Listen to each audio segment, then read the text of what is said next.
Ces jeunes bénévoles entament une distribution de repas à Caracas, au Venezuela. Les bénéficiaires sont des personnes âgées confinées en raison de la pandémie de coronavirus. Une bouffée d'oxygène dans ce pays frappé par une grave crise économique. Les repas sont cuisinés et livrés gratuitement par une initiative privée, baptisée Plan Bon Voisin. Nous avons évolué. Au départ, c'était un sac, puis maintenant, nous livrons 500 repas par semaine, préparés par nos cuisiniers. À Caracas, la faim touche 3 personnes âgées sur 5 selon l'ONG Convit.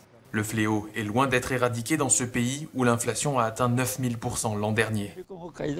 Ils sont comme tombés du ciel, alors je suis très reconnaissant.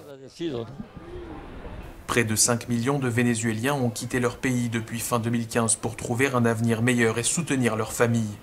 C'est le cas de Michel, qui a émigré au Pérou, mais qui s'est retrouvé sans emploi à cause de la pandémie. Il ne peut plus envoyer d'argent à sa mère et à son fils, et il n'est pas un cas isolé. Il y a un secteur pauvre dans l'économie souterraine de la Colombie, mais aussi du Pérou et de l'Équateur. Ces gens n'ont plus d'emploi et n'ont pas d'argent à renvoyer. C'est donc un double coup dur pour eux d'essayer de survivre dans ces pays, tout en continuant à soutenir leur famille au Venezuela. Un confinement est en vigueur au Venezuela depuis le 17 mars. Officiellement, 402 cas de coronavirus ont été détectés dans le pays et 10 décès ont été constatés.